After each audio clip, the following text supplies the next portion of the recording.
Olá a todos, é um prazer estarmos juntos aqui com o Espaço Jurídico, enfrentando essa maratona com concursos públicos, em específico o concurso para o Tribunal de Justiça do Estado de Pernambuco, especificamente cargos de técnico e analista.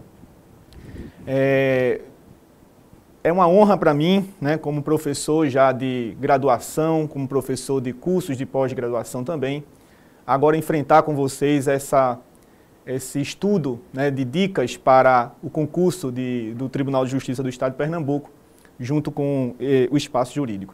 Espero que as dicas aqui tratadas sejam realmente proveitosas para o estudo candidato, para que vocês possam ter um êxito nesse concurso tão desejado por tantos.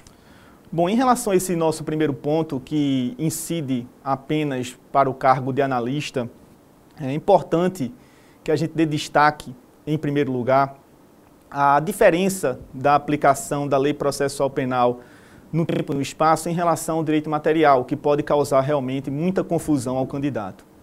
Então vamos partir do primeiro ponto. Vejam, no direito penal, a gente sabe que a lei penal brasileira se aplica às infrações que sejam cometidas dentro do território nacional. A regra do Código Penal brasileiro, ela sofre algum tipo de mitigação, porque o artigo 7º do Código Penal, ele estabelece algumas situações em que a lei penal brasileira pode ser aplicada fora do território nacional. Aliás, há infrações praticadas fora do território nacional. Essas situações do artigo 7º do Código Penal são situações de extraterritorialidade.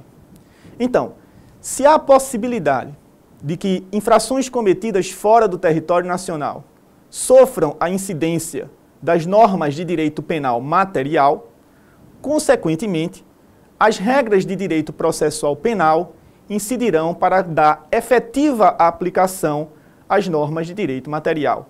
Essa, aliás, é a finalidade do direito processual penal. Ele serve de instrumento à correta e legítima aplicação de todas as regras de direito material que compõem o nosso diploma punitivo pátrio, o nosso Código Penal. Então, as infrações penais praticadas no Brasil, nós teremos a incidência do Código de Processo Penal.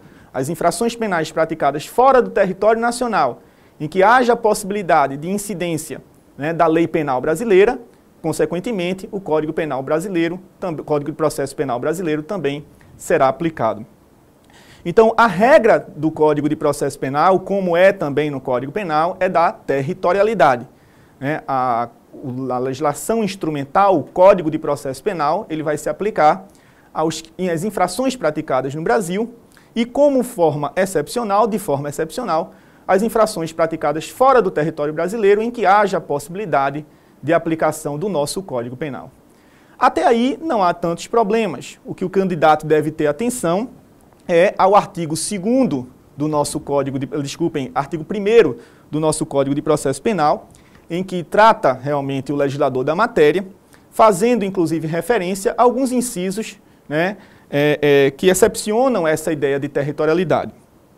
O processo penal reger-se-á em todo o território brasileiro, é o que diz o artigo 1º, por este Código ressalvados os tratados, as convenções e regras de direito internacional, as prerrogativas constitucionais do Presidente da República, dos ministros do Estado, nos crimes conexos com o do Presidente, etc., os processos de competência da Justiça Militar por conta da incidência da legislação especial e os incisos 4 e 5, que eu gostaria que o candidato tivesse muita atenção.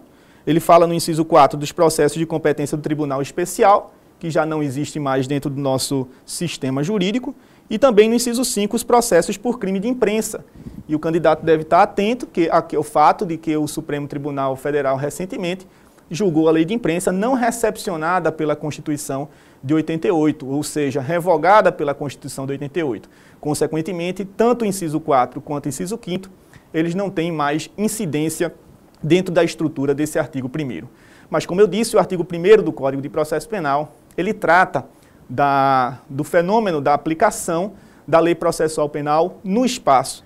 Então, esses são os pontos, esse é o ponto referente à aplicação da lei processual penal, especificamente no espaço, que deve guardar coerência com o nosso Código Penal, pelo que eu já falei, né, dentro da estrutura da territorialidade, as infrações penais que são praticadas no território brasileiro, e também nas situações excepcionais de extraterritorialidade, especificamente do artigo 7º do Código Penal, em que o Código de Processo Penal vai incidir para dar essa correta, essa efetiva aplicação às regras de direito material.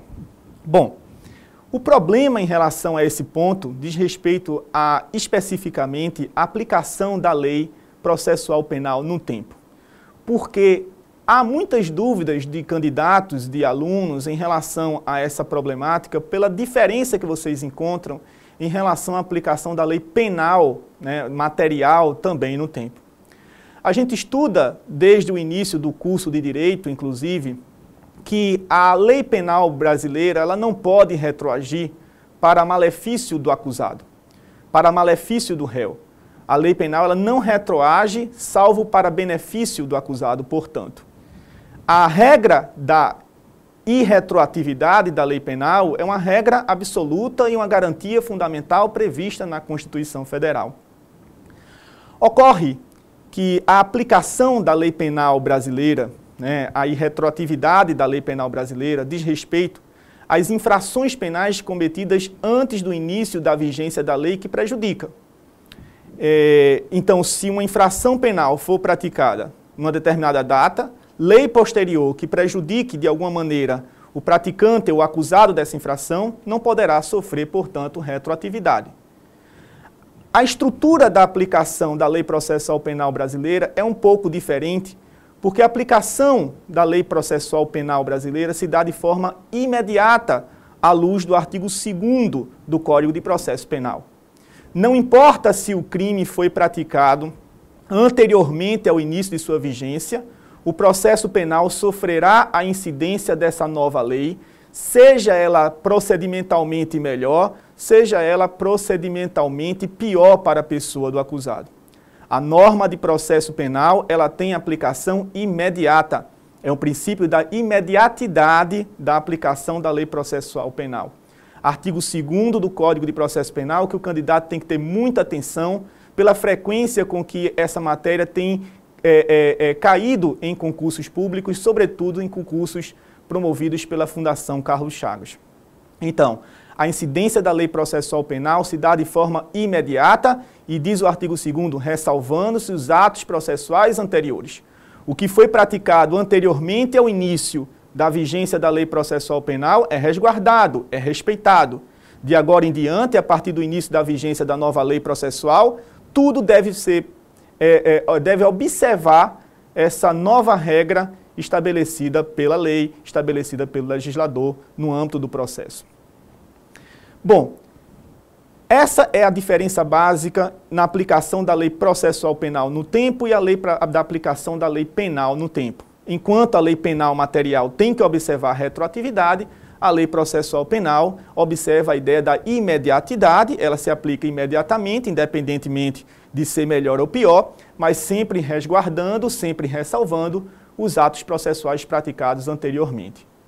Um outro ponto que eu destaquei no material diz respeito justamente às chamadas normas híbridas.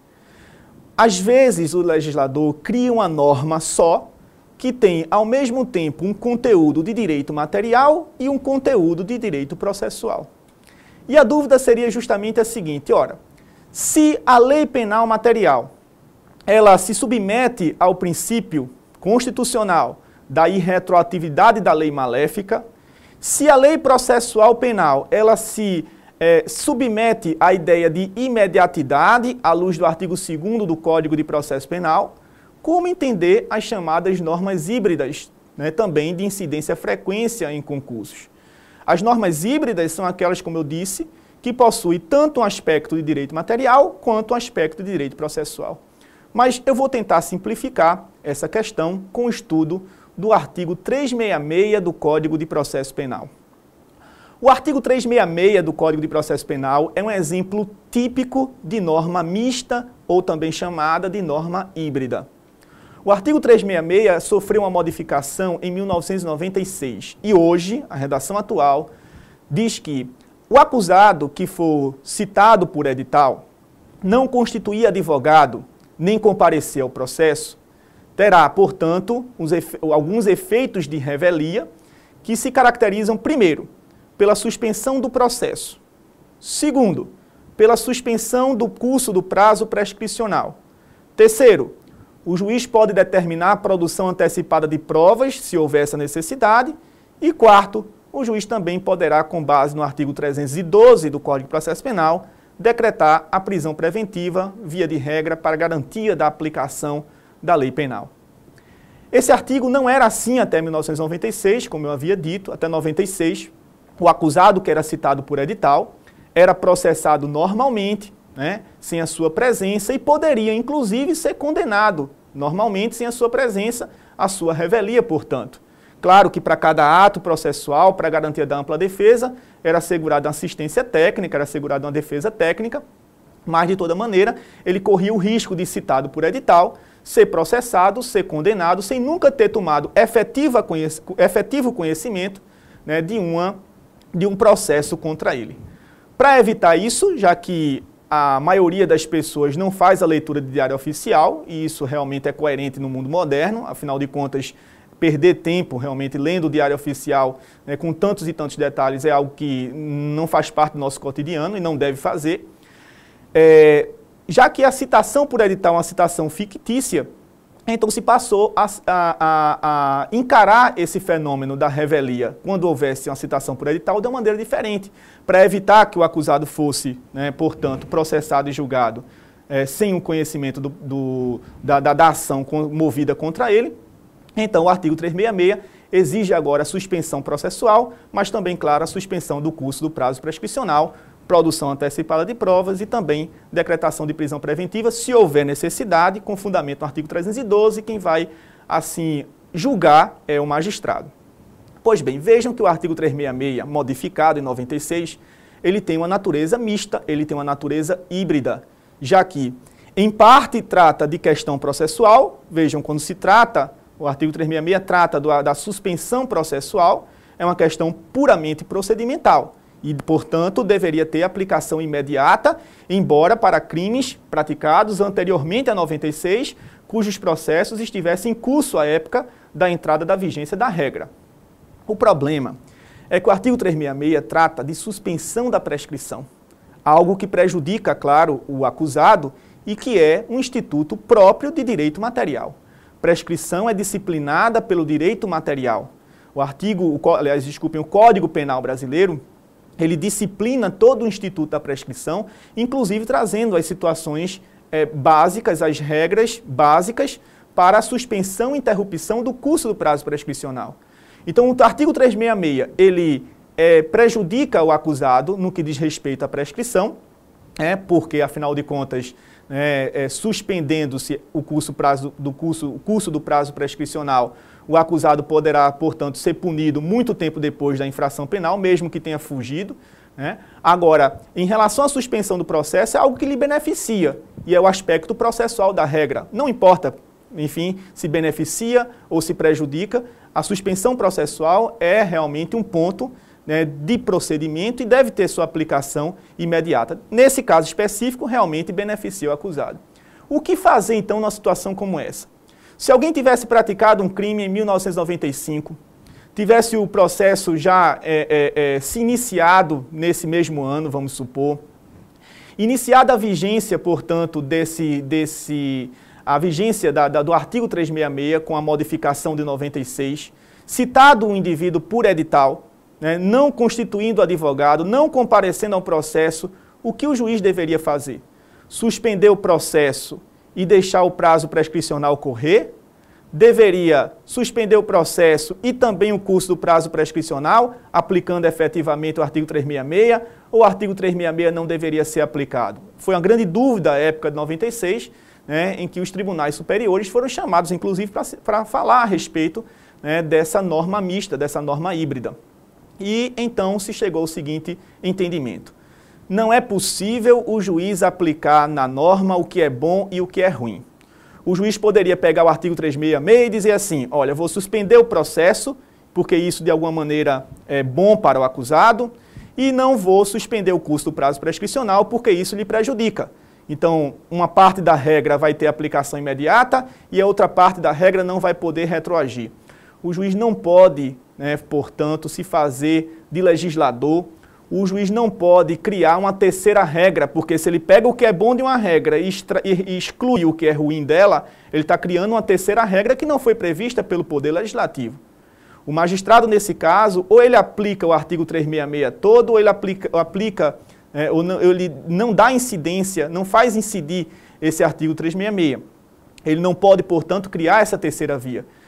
Inclusive hoje, o Supremo Tribunal Federal já tem manifestado esse entendimento em relação à própria lei de entorpecentes, que não é possível combinação de leis, não é possível o juiz, portanto, pegar o que é bom de uma lei, o que é ruim o que é bom de outra e fazer uma terceira norma. Então, nesse caso específico de norma híbrida, no âmbito do processo penal, o que vai dizer se a lei vai ser aplicada, se a norma vai ser aplicada ou não, é justamente o seu aspecto material. Então, o candidato deve estar atento à norma híbrida, isolar dentro da norma híbrida a parte de direito material, qual o ponto da norma que se refere ao direito material e verificar a partir daí se essa parte poderá retroagir porque benéfica ou não deverá retroagir porque maléfica. E nesse caso, sendo benéfica, podendo haver sua retroatividade, toda a norma poderá retroagir. Caso a parte material da regra seja maléfica, a norma como um todo, portanto, não poderá ter sua retroatividade, consequentemente, não poderá ter sua incidência. No caso do artigo 366, portanto, a gente verifica que a parte de direito material é a suspensão da prescrição. E a suspensão da prescrição prejudica aqueles que tivessem praticado crime, ou tivessem sendo acusados de crimes cometidos anteriormente ao início da vigência do artigo 366 em 96. Consequentemente, se é pior, não poderá sofrer incidência e se passou a entender que o artigo 366 só poderia ser aplicado às infrações cometidas posteriormente ao ano 96, ano em que entrou em vigor, portanto, essa modificação na estrutura do dispositivo. Então, em caso de norma híbrida, a gente não pode proceder a nenhum tipo de combinação, pegar o que é ruim, o que é bom, ou a norma retroage, aliás, é aplicada como um todo, ou ela não poderá ser aplicada, e quem vai definir isso é o aspecto material da regra. Ou seja, você isola a parte de direito material, verifica se é bom ou se é ruim, para saber se a norma como um todo poderá ou não sofrer uma incidência naquele caso concreto, como foi com o artigo 366 em 96. Então, a partir desse momento, a gente tem condições de passar para o segundo ponto do nosso estudo, sujeitos da relação processual. Na verdade, o Código de Processo Penal, ele trata de vários sujeitos que integram a relação processual. A figura do magistrado, a figura do Ministério Público. Mas, como a gente está, na verdade, aqui, preocupado em dar um enfoque especificamente ao concurso do TJ e, na verdade, esse ponto, sujeitos da relação processual, vai incidir não apenas para a parte do concurso referente ao cargo de técnico, mas também de analista. Eu gostaria de discutir com vocês o ponto dentro dessa questão de maior incidência que diz respeito justamente ao chamado assistente de acusação. Muitas pessoas imaginam que o assistente de acusação é um advogado, e na verdade a própria leitura do Código de Processo Penal já demonstra que o assistente de acusação será a própria vítima ou o seu representante legal. A figura do assistente de acusação foi criada como forma de, primeiro, permitir à vítima um direito de participar no processo para garantir a formação de um título executivo que poderia, posteriormente, ser útil no âmbito civil. O que quer dizer isso? Havendo a possibilidade de uma condenação, se a vítima tivesse uma participação no processo ao ponto de convencer o magistrado a uma condenação do acusado, aquele título executivo, aquela condenação formaria, aliás, um título executivo que para ela seria útil no âmbito civil para uma futura reparação. Então, a participação da vítima no processo tem essa importância para que ela possa garantir uma condenação do acusado que vai ser útil na esfera civil para uma posterior indenização. Mas também a gente não pode deixar de entender, e isso realmente tem sido visualizado pela doutrina realmente mais recente, que a vítima também tem a possibilidade de participar, existe a importância em sua participação dentro do processo penal, também para garantir a punição daquele que lhe causou o mal de forma direta. Ela é maior interessada, né, a pessoa mais interessada em assistir à punição daquele que ofendeu de forma indevida um valor essencial, né, um valor essencial à sua pessoa. Os artigos do Código de Processo Penal que tratam do assistente à acusação, vocês podem encontrar a partir do artigo 268, né, artigo 268 do Código de Processo Penal. E o 268, ele é claro nisso. Em todos os termos da ação pública, poderá intervir como assistente do Ministério Público, o ofendido ou seu representante legal, ou na falta, qualquer das pessoas mencionadas no artigo 31. São, então, as pessoas legitimadas, portanto, a figurarem como assistente de acusação. Agora, essas pessoas vão precisar, portanto, de uma representação jurídica. E o advogado representará o interesse dessas pessoas em juízo, pedindo em juízo aquilo que for realmente proveitoso para resguardar, portanto, os seus interesses, os seus direitos. Então não há que se confundir. O assistente de acusação não é o advogado. O assistente de acusação é a própria vítima ou seu representante, inclusive as pessoas mencionadas no artigo 31, como inclusive diz o artigo 268, que vão precisar de uma assistência jurídica, consequentemente, contratar um advogado para garantir, portanto, o seu direito. Não há um momento específico para você ter a constituição do assistente de acusação. O artigo 269 do Código de Processo Penal diz que a qualquer momento, enquanto não houver trânsito em julgado da sentença, é possível, portanto, a constituição do assistente de acusação. Isso também é um ponto muito importante que a gente tem que estar atentos. O assistente será admitido enquanto não passar em julgado a sentença e receberá a causa no estado em que se achar.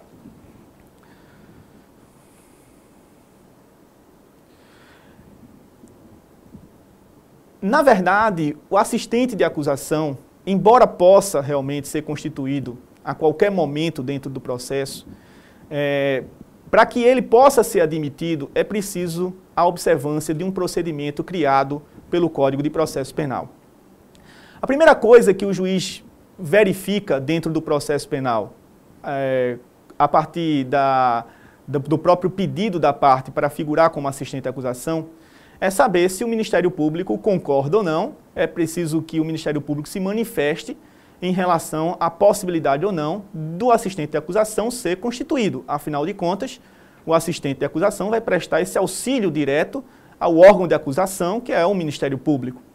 Então, o artigo 272, né, ele garante essa oportunidade de ouvida prévia do Ministério Público, quando diz que o Ministério Público será ouvido previamente sobre a admissão do assistente. Claro que a ouvida do Ministério Público, o parecer manifestado pelo Ministério Público, não vai vincular o magistrado. O parecer do Ministério Público pode ser favorável e o juiz não concordar com o ingresso de alguém como assistente de acusação. O parecer do Ministério Público pode ser desfavorável e o juiz concordar com o ingresso de determinado indivíduo, né, como assistente de acusação. O que importa é verificarmos também o artigo 273, já que no concurso de Fundação Carlos Chagas se cobra muito a literalidade e esse aspecto tem uma relação com a matéria de recursos que também tem incidência frequente. O artigo 273, ele diz que do despacho que admitir ou não o assistente, não caberá recurso, devendo, entretanto, constar dos autos o pedido e a decisão. Vejam, realmente, do despacho do magistrado que nega o ingresso de determinado indivíduo legitimado como assistente à acusação, não cabe nenhum tipo de recurso à luz desse artigo 273 que acabamos de ler. Ocorre que, apesar de não ser recorrível, a decisão ela pode ser impugnada. E esse é um aspecto importante que devemos ter atenção. Não quer dizer que a decisão irrecorrível não possa ser atacada, que ela não pode ser discutida, que ela não pode ser apreciada por até mesmo órgãos superiores do Poder Judiciário. É possível, então, que aquele que tenha tido negado o seu pedido para figurar como assistente à acusação faça impetração de um remédio constitucional do mandado de segurança para garantia do seu direito líquido e certo. Então, se você faz jus, se não há nada que realmente impeça o seu ingresso como assistente à acusação, sendo você vítima ou representante legal dela, havendo a negativa de seu ingresso como assistente por parte do magistrado, né, com base num parecer do Ministério Público ou não, já que realmente esse parecer não é vinculante, né, é possível a impetração do mandado de segurança contra esse ato jurisdicional para a defesa do seu direito líquido e certo. É um caso específico de mandado de segurança em matéria criminal.